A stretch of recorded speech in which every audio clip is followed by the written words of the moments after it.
Hi everyone. So in this upcoming video, I'm going to be painting a watercolor floral study. And what I want to illustrate and talk about is just how forgiving and versatile watercolor can be. I know a lot of people are intimidated by painting in watercolor, but after doing it for so many years, I want to just show that it can be changed while you're painting, that you can really be loose and free with it, and it can be really fun to paint in watercolor. So I think there's a lot of misconceptions about it. I use it for studies mostly now, but for many years I was primarily a watercolorist, and I just love it because it's really portable, and when I travel I just take watercolor or gouache with me. And I'm going to link in the description below to the watercolors I'm using.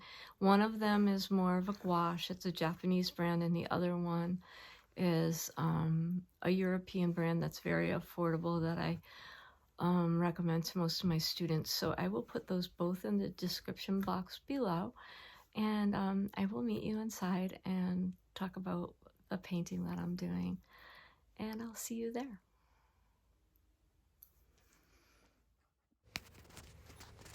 So when I got started on this painting, I actually did not have any sort of an underdrawing, which I sometimes will start with one, and this time I did not.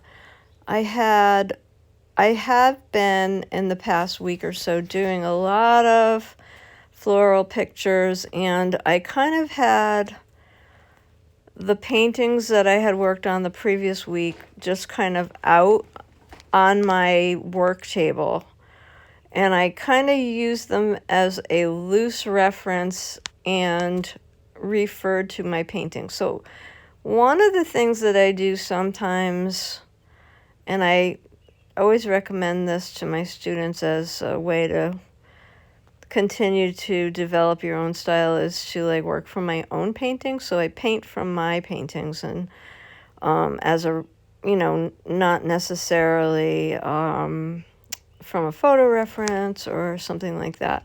So if I start something out in the field or I start something from a photo reference, I will then go ahead and paint from my paintings rather than a reference after that. And that, that informs my work rather than, using direct observation, which is, always a tool that I use. And that's just a little tip to, further develop your own style. And so that's something that I do often. And here I'm just painting my flowers. I'm working super wet and very saturated colors right now. So what I'm doing is I'm creating very pigment dense puddles in the different reds that I have on my palette. And how I'm doing that is I'm just putting water into the different colors and really mixing. The puddle you make in the palette is the paint, not the little hard thing or what you squish out of a tube if you're using tube. It's the puddle you mix.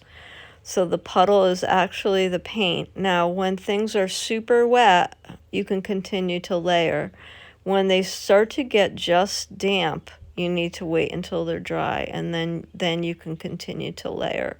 So you can work wet into wet or wet over dry. But when it starts to get tacky and almost dry, then you really need to either blow dry it or wait till it's bone dry, because then you can get granulation and separation, and it starts to look really weird.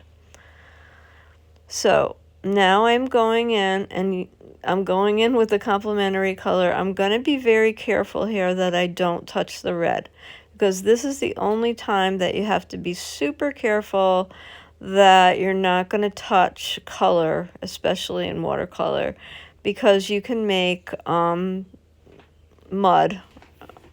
So as long as these colors aren't touching, I can be really live dangerously and go right in. I'm going to try not to touch wet paint with my green and red, okay?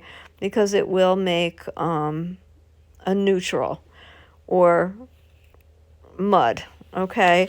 So it will make a very muddy color if I touch it to the red. So I'm going to try very carefully here while I'm painting green next to red like this, that I don't touch the color directly. I might leave just a little bit of a space, or if the stuff is dry enough, I can touch.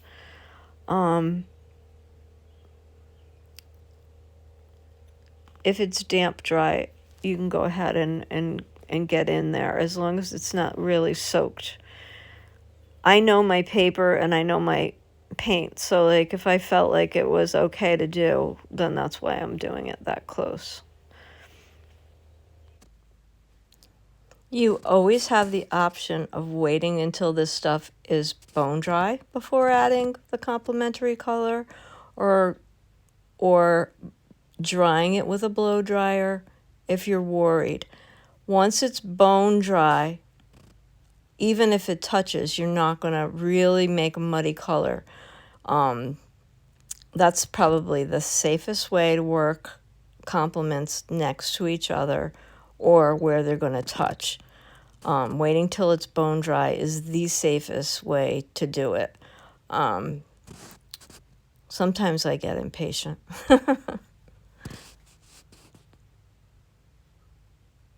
I do always have a blow dryer in my studio, and I do use it sometimes. But it's just as easy sometimes to work around the paper and go from place to place, because very often, depending on the type of paper you're using, if you have a larger sheet of paper and you're working around the paper, by the time you get back to the place where you started, things will be very dry already, and you can just continue to work.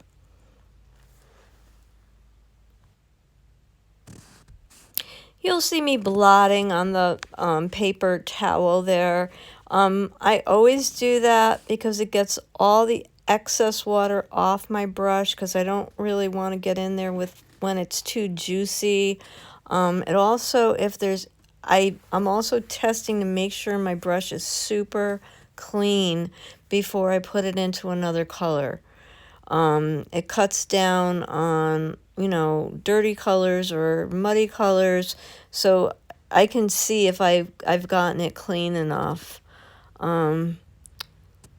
When I went out to Abiquiu, I've been out to Georgia O'Keeffe's house a few times and taken her studio tour and things. And one of the docents said really stuck with me, and it makes so much sense.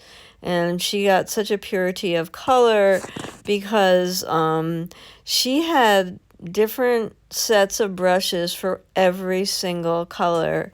So she never put like a red brush into blue paint, and never put a blue brush into any color but blue. And so she had sets of paint for each individual color, and that's one of the reasons her colors were just so fabulous. And that just makes such perfect sense to me. I don't know if I have the patience for it, but it's just a wonderful way to work, and that's why her colors were just fabulous.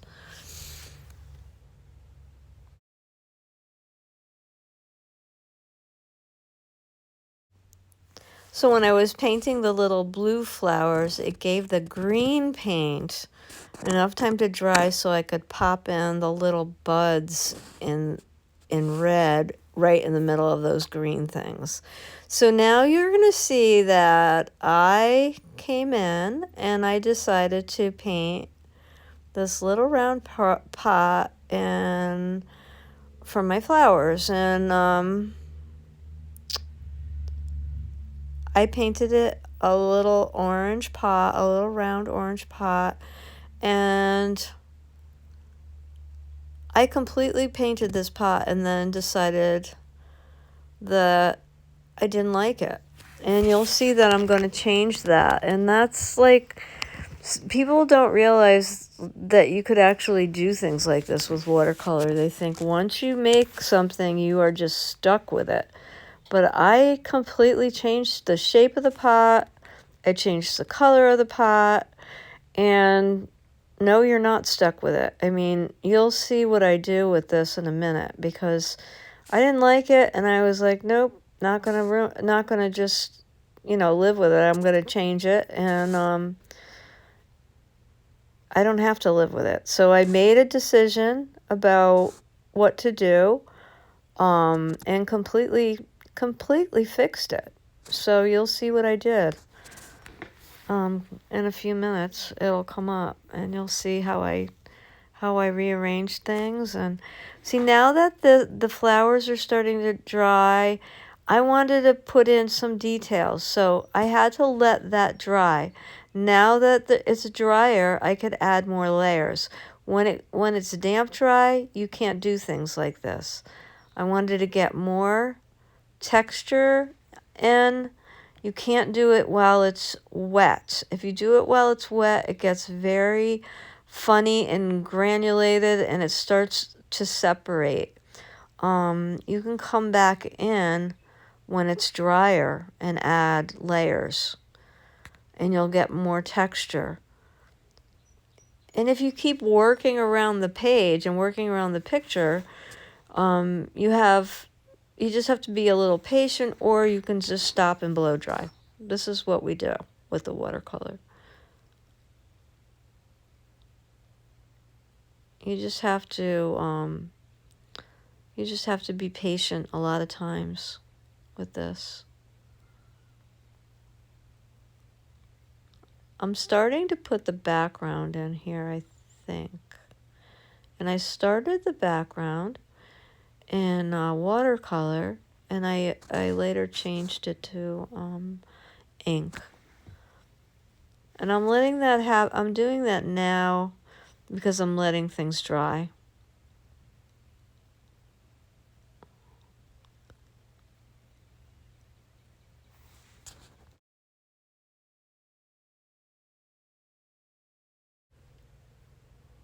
Yeah.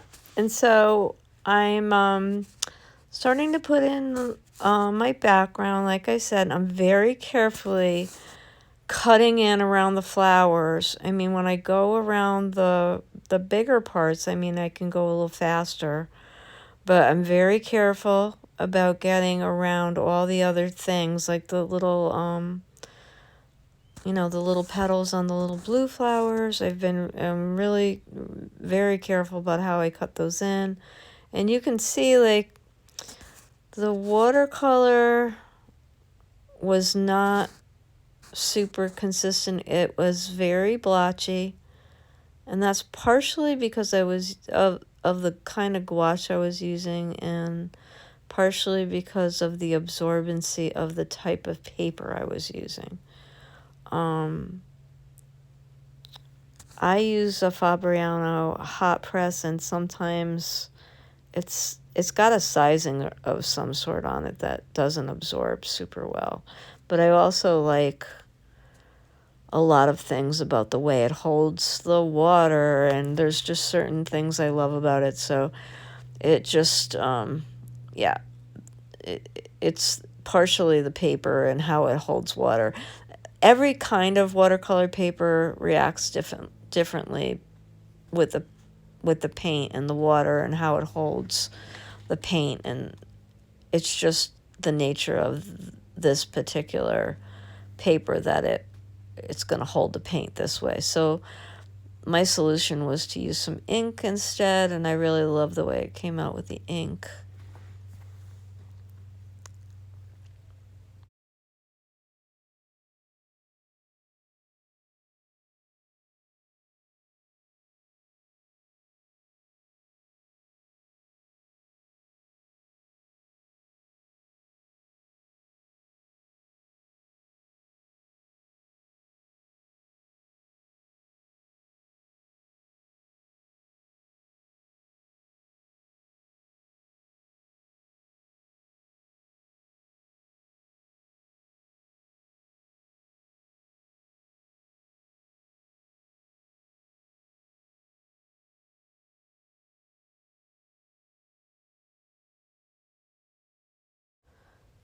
Very often, it makes a lot of sense to flip your paper over so that you're not smudging your watercolor.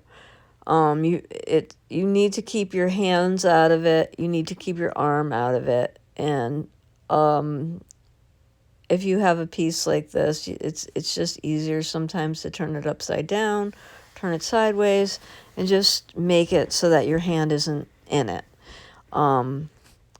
I prefer to be really hands-off with my papers and really just try to work where I'm not touching them, and so that my hands aren't getting on the paper.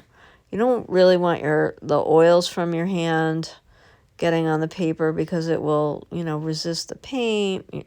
Try not to touch your papers as much as possible, and any way you can keep your arm from smudging things, the better off you are. Honestly, it's really hard sometimes to keep your hands out of your work, and there's nothing worse than doing a big smudge on a piece that's almost finished.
So I did two versions of this painting.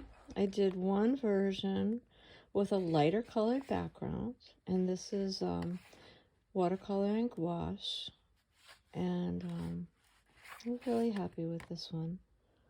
And it's watercolor that's been layered up, and you know, I kind of let the layers dry before going on top of them, and that's how I get the really saturated color and the layering effect. And then this one is watercolor and India ink. I'm just picking it up so you can see it without a glare on it.